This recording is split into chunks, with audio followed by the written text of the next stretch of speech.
السلام عليكم ورحمة الله وبركاته. ازيكم عاملين ايه؟ يا رب تكونوا بخير. النهاردة هنعمل الفراخ المشوية في الفرن بطريقة سهلة وبسيطة، وطعمها زي اللي بنشتريها من بره بالظبط واحلى كمان، ومش هتبطلوا تعملوها تاني. الفراخ جميلة جدا جدا ولونها تحفة ومستوية. لايك وشير لو الفيديو عجبكم. عندي المقادير: معلقتين كبار ملح، معلقة كبيرة من البابريكا، معلقة صغيرة زعتر ودي أساس الوصفة، معلقة صغيرة فلفل أسمر، معلقتين من دقة الفلفل الأحمر البارد أو الحار حسب ما انتوا عايزين، نص علبة زبادي، معلقتين كبار من الخل، 4 معالق كبار من الزيت. عندي بصلتين كبار، 2 ليمونة، 1 فلفل حار و1 فلفل بارد، 4 طماطميات كبار. هنضرب كل المكونات في الخلاط. المكونات دي الفرختين، انا هتبل فرختين. لو عايزين تتبلوا فرخة واحدة بس هنقسم الكمية، او ممكن نعمل الكمية كلها. هناخد اللي محتاجينه والباقي هندخله الفريزر، وقت ما نحتاجه هنطلعه عادي وهنتبل الفراخ بتاعتنا عادي. بالنسبة للليمون لو عايزين تعصروه زي ما انا بعمل تمام، لو عايزين تقشروه وتحطوه في الخلاط تضربوه مع باقي المكونات برضو اللي يريحكم.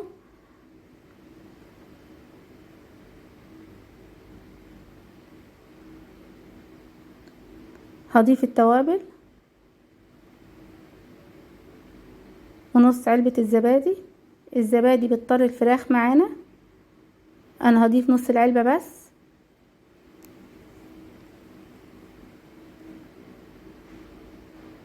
وهضيف 4 معالق كبار من الزيت،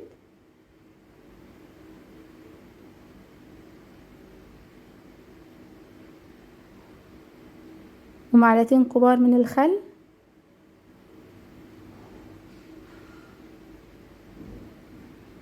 هضيف معلقتين صغيرين من دقة الفلفل حار او بارد حسب ما انتوا عايزين، وهضيف خلطة الدجاج.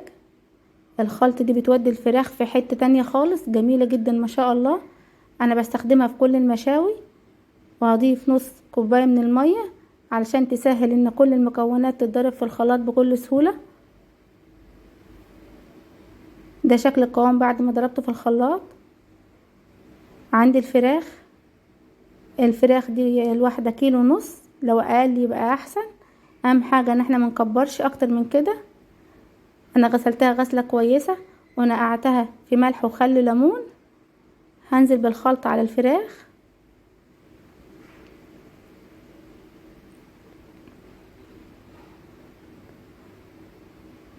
هنتبل الفراخ كويس جدا جدا. هدخل التتبيلة من فوق ومن تحت الجلد زي ما انتوا شايفين.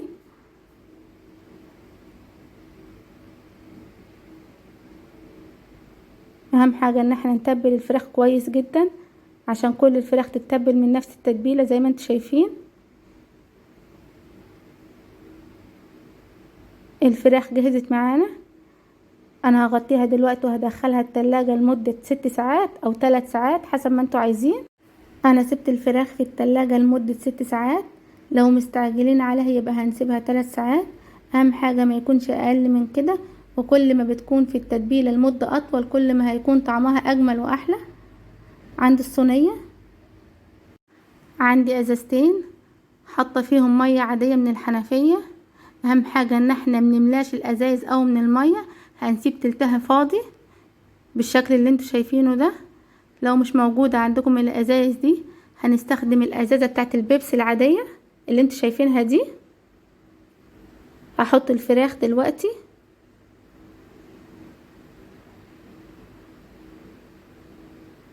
هنضفها من التتبيلة وهحطها على الازايز من فوق زي ما انتوا شايفين، وهضغط عليها، هضغط عليها جامد علشان تمسك في الازازة.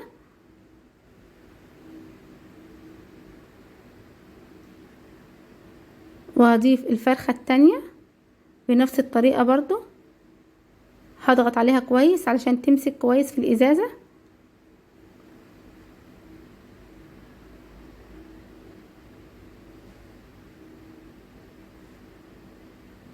وعندي خلة اسنان،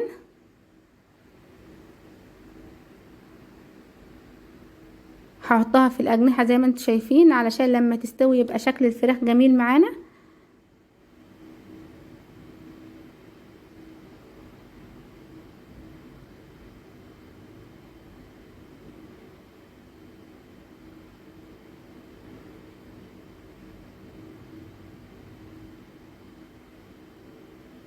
لو مش موجودة خلة الاسنان هنستخدم عيدان الشيش طاووق عادي. ده شكل الفراخ معانا اهي.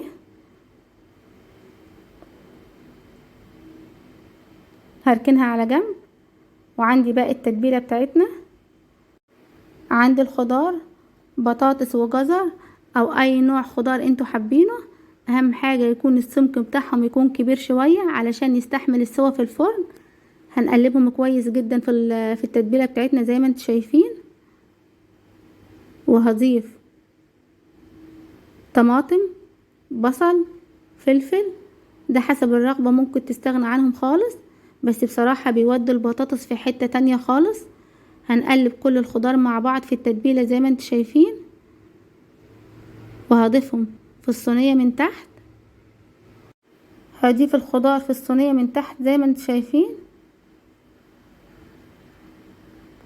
البطاطس بتكون جميلة جدا لما بتستوي تحت الفراخ. الفراخ لما بتستوي بتنزل الصوص بتاعها على البطاطس بيكون طعمه جميل جدا.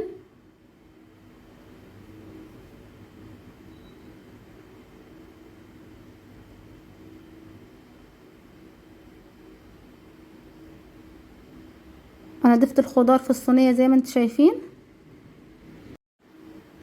هوزع الخضار تحت الفراخ زي ما انتوا شايفين.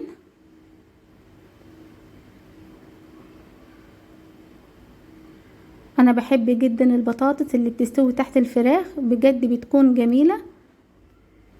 هضيف باقي الخلطة بتاعتنا على الفراخ من فوق زي ما انتوا شايفين.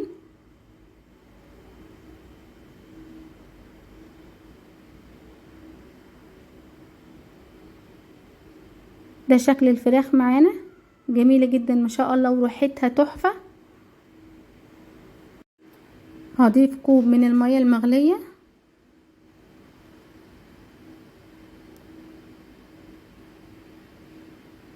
الفراخ جهزت معانا.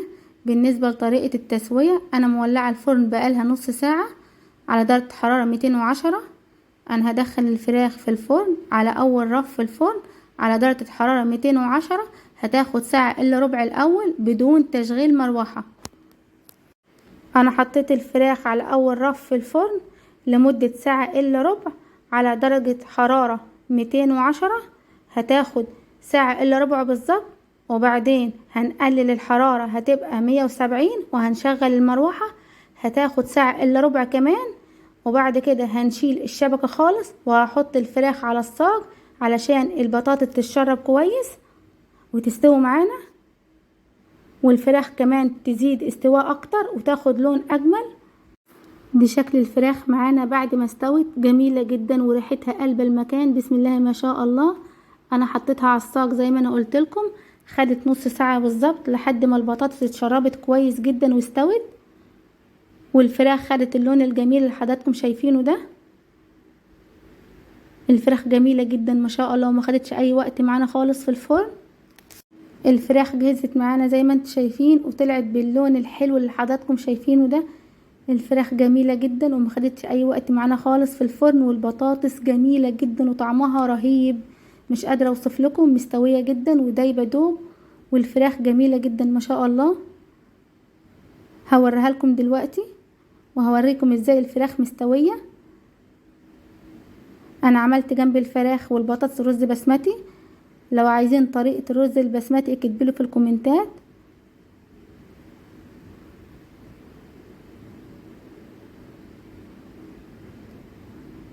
هحط الفراخ على الرز من فوق زي ما حضراتكم شايفين.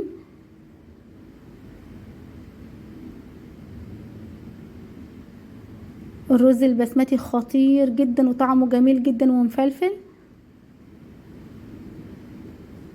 هضيف الفرخة التانية.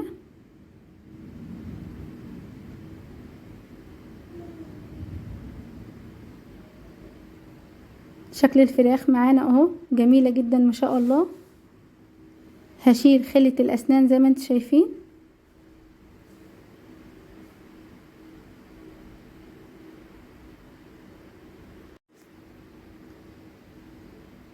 هوريكم البطاطس دلوقتي. هشيل بس الازايز الاول. بجد الطريقة جميلة جدا، احلى من اللي بنشتريها من بره بالظبط. هوريكم شكل البطاطس دلوقتي وقد ايه هي مستوية وقد ايه ان هي دايبة دوب، وطعمها بجد روعة والله العظيم، من احلى البطاطس اللي عملتها قبل كده. البطاطس اللي بتكون تحت الفراخ بتكون شاربة الصوص بتاع الفراخ اللي بينزل وقت التسوية، بجد خطيرة.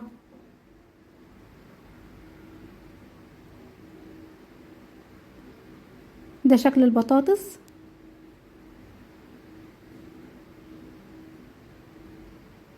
البطاطس ما شاء الله عليها.